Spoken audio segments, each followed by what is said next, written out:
हरिः ओं वक्रतुण्ड महाकाय सूर्यकोटि समप्रभा निर्विघ्नं कुरु मे देव सर्वकार्येषु सर्वदा। प्रिय दर्शकों नमस्कार, जय श्री कृष्णा। मैं पंडित श्रीकांत शर्मा ज्योतिषाचार्य आज के वीडियो में आपका हार्दिक स्वागत करता हूँ। आज के वीडियो में हम जानेंगे कि व्यक्ति के कुंडली में या किसी भी व्यक्ति की कुंडली में व्यापार के कौन कौन से योग होते हैं वो उसके बारे में आज हम चर्चा करेंगे। पिछले वीडियो में हमने नौकरी के योग के बारे में चर्चा की थी। इसी चर्चा को आगे बढ़ाते हुए आज हम व्यापार के योग के बारे में चर्चा करेंगे। वीडियो अच्छा लगे तो लाइक करें, चैनल को सब्सक्राइब करें और ज़्यादा से ज़्यादा लोगों से शेयर करें। तो चलिए शुरू करते हैं आज के वीडियो को। सबसे पहले तो हम बताएंगे कि व्यापार के लिए महत्वपूर्ण भाव और ग्रह कौन कौन से हैं और उन भावों के कारक ग्रह कौन कौन से हैं और इसके आधार पर व्यापार के योग कुंडली में कैसे बनते हैं। आइए शुरू करते हैं। सबसे पहले व्यापार के लिए महत्वपूर्ण भावों के बारे में चर्चा करेंगे। व्यापार के लिए महत्वपूर्ण भाव होते हैं लग्न, क्योंकि लग्न से हमारी सोच का विचार किया जाता है, हमारे व्यक्तित्व का विचार किया जाता है। इसके अलावा सप्तम भाव से भी निजी व्यवसाय या व्यापार का विचार किया जाता है और लग्न जो है सप्तम से सप्तम होने के कारण भावाभावम सिद्धांत के अनुसार व्यापार के लिए लग्न का भी महत्वपूर्ण योगदान होता है, लग्न और लग्नेश का। इसी प्रकार से सप्तम भाव और सप्तमेश का और द्वितीय भाव जो कि धन भाव के नाम से जाना जाता है, द्वितीय भाव ये वाला 1-2 द्वितीय भाव, क्योंकि व्यापार में धन का अत्यधिक महत्वपूर्ण योगदान होता है, इसलिए धन भाव का भी विचार करना अत्यंत आवश्यक है। उसके बाद में अगला भाव आता है तृतीय भाव। तृतीय भाव क्योंकि मेहनत का परिश्रम का भाव कहलाता है। व्यापार में जितनी अधिक मेहनत करेंगे, जितना परिश्रम करेंगे, उतना ही हमें लाभ होता है। इसलिए तृतीय भाव से यह जाना जा सकता है कि हम अपने व्यापार को सुचारू रूप से चलाने के लिए कितना परिश्रम कर सकते हैं। इसलिए व्यापार के योग देखने के लिए तृतीय भाव का भी अत्यंत महत्वपूर्ण योगदान होता है। आगे बात करते हैं पंचम भाव। पंचम भाव क्योंकि पंचम भाव त्रिकोण का भाव है और पंचम भाव से बुद्धि का भी विचार किया जाता है और व्यापार के लिए यह महत्वपूर्ण है। और पंचम भाव का कारक ग्रह भी बुध है, जो कि व्यापार का भी कारक ग्रह है। इसलिए पंचम भाव का भी महत्वपूर्ण योगदान है। व्यापार का कारक ग्रह बुध है और पंचम भाव का कारक ग्रह बृहस्पति है और बृहस्पति ज्ञान को दर्शाता है और बुध जो है बुद्धि को दर्शाता है। बुध व्यापार का भी कारक है और बुद्धि और ज्ञान एक दूसरे के पूरक हैं। इसलिए पंचम भाव को भी देखना अत्यंत आवश्यक है, पंचम भाव और उसके स्वामी को। इसके बाद बात करते हैं सप्तम भाव। सप्तम भाव का स्वामी जो है, सप्तम भाव का जो कारक ग्रह है वो होता है शुक्र और सप्तम भाव लग्न से सातवां होने के कारण लग्न का और सप्तम भाव का और सप्तमेश का भी विचार किया जाता है। सप्तम भाव से जो है निजी व्यवसाय सेल्फ एम्प्लॉयमेंट का विचार किया जाता है। इसलिए सप्तम भाव का भी अध्ययन अत्यंत आवश्यक है। और दसम भाव जो कि हमारे कैरियर का है, हमारा जो व्यापार है वो भी एक प्रकार से कैरियर ही है। इसलिए दसम भाव का भी और दसम भाव के स्वामी का भी अध्ययन करना अत्यंत आवश्यक है व्यापार के योग के लिए। और एकादश भाव जो कि लाभ का भाव है, व्यापार में यदि लाभ होगा तभी आपका व्यापार अच्छा चलेगा। इसके लिए लाभे का भी अध्ययन करना अत्यंत आवश्यक है। इस प्रकार से महत्वपूर्ण भाव हुए लग्न, द्वितीय लग्न, द्वितीय भाव, तृतीय भाव, पंचम भाव, सप्तम भाव, दसम भाव और एकादश भाव। और इन भावों के कारक ग्रह हुए। लग्न का कारक ग्रह है सूर्य, द्वितीय भाव का है गुरु, तृतीय भाव का है मंगल और राहु, पंचम भाव का कारक ग्रह है गुरु, सप्तम भाव का कारक ग्रह है शुक्र, दसम भाव का कारक ग्रह है बुध, शनि और गुरु और एकादश भाव का कारक ग्रह है गुरु। कारक ग्रहों के बारे में पहले हम चर्चा कर चुके हैं। अब हम एक उदाहरण कुंडली से इसको समझने का प्रयास करते हैं। पहले मैं एक बात बताना चाहूँगा। यदि लग्न, सप्तमे, दसवें और लाभे का किसी भी प्रकार से आपस में कोई ना कोई संबंध होता है, चाहे वह दृष्टि संबंध हो, चाहे युति संबंध हो, चाहे राशि परिवर्तन का संबंध हो, और इन संबंधों के साथ साथ बुध का भी संबंध हो, इन भावों का बुध ग्रह के साथ भी कोई ना कोई किसी प्रकार का कोई संबंध हो, चाहे युति संबंध हो, चाहे राशि परिवर्तन का हो, चाहे बुध स्वराशि में हो, किसी भी तरह से बुध इनके साथ संबंध बनाए हों, तब व्यापार के योग बनते हैं, क्योंकि बुध को व्यापार का कारक माना गया है। अब ये संबंध कैसे बनते हैं, इसको उदाहरण कुंडली के माध्यम से समझाने का प्रयास करूँगा। और इसके अलावा एक बात और है, लग्न कुंडली के साथ साथ सूर्य कुंडली और चंद्र कुंडली का भी अध्ययन करना अत्यंत आवश्यक है व्यापार के लिए, और नवमान कुंडली का भी अध्ययन करना आवश्यक है। क्यों अब इसे उदाहरण के माध्यम से समझने का प्रयास करते हैं। उदाहरण के लिए यहाँ पर कन्या लग्न की कुंडली ली गई है।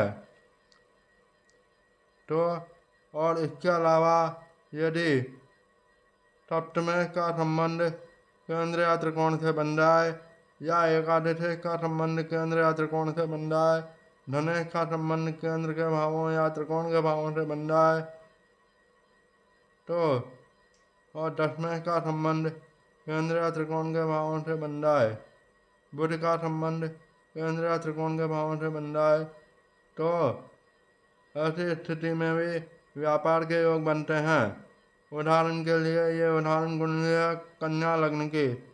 इसमें देखिए, इसमें कन्या लग्न में लग्न क्या बनता है बुध, क्योंकि कन्या राशि छठे नंबर की राशि होती है और 6 नंबर यहाँ लिखा हुआ है, छठी राशि होती है कन्या। कन्या का स्वामी बुध होता है।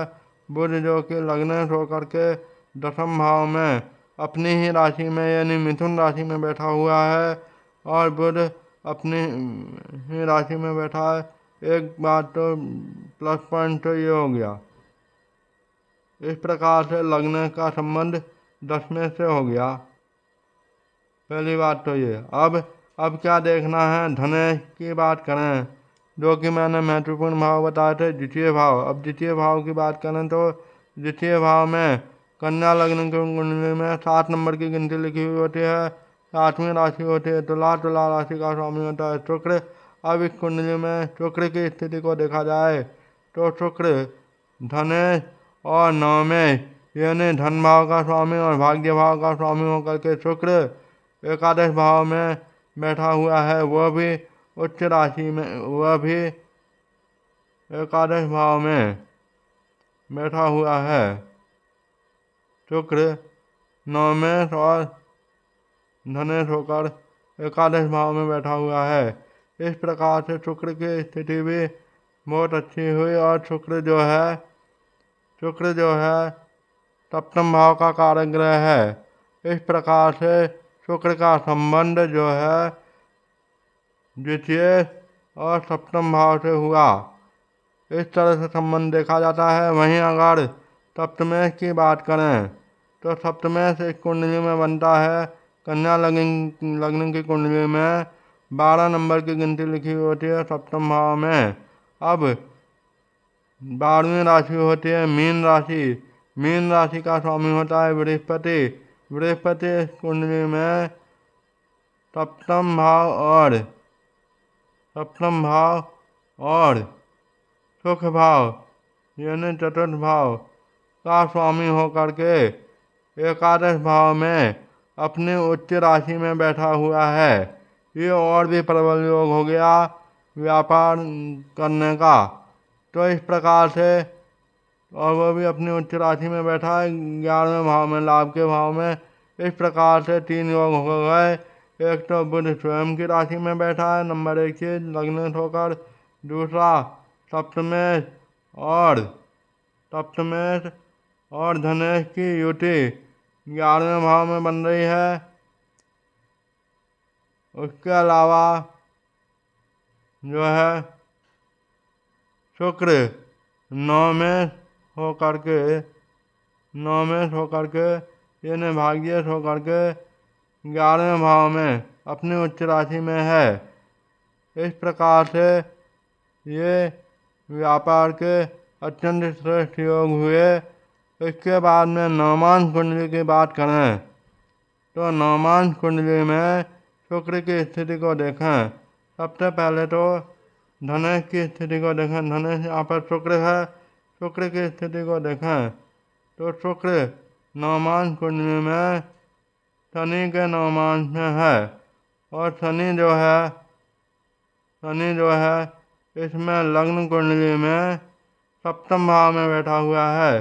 इस प्रकार से शुक्र का यहाँ पर भी सप्तम भाव से संबंध हुआ, इसलिए भी ये व्यापार के प्रबल योग हुए।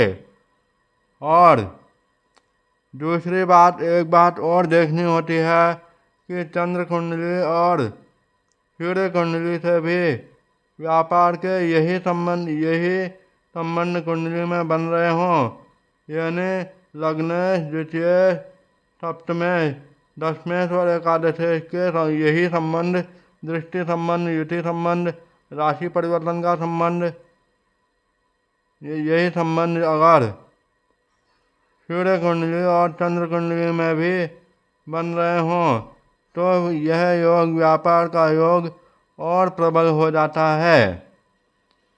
जैसे इस कुंडली में देखें, चंद्र कुंडली से देखें तो चंद्रमा लग्न कुंडली में पंचम भाव में स्थित है, यानी 10वीं राशि 10 नंबर लिखा हुआ है पंचम भाव में।